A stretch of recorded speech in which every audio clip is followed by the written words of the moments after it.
was a little dragon with a very big problem. Every time he sneezed, achoo! A rainbow shot out of his nose. One day, achoo! A rainbow landed on the school. Another time, achoo! A rainbow wrapped around the ice cream shop. The other dragons laughed.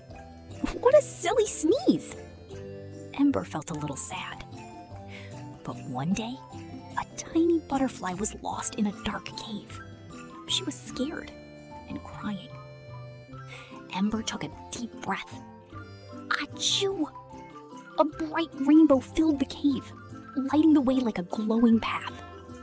The butterfly smiled. Wow, that's magical! She followed the rainbow and found her way home. Ember smiled too. Maybe my sneeze is special. Then suddenly, achoo! A beautiful rainbow lit up the whole sky. Ember laughed happily.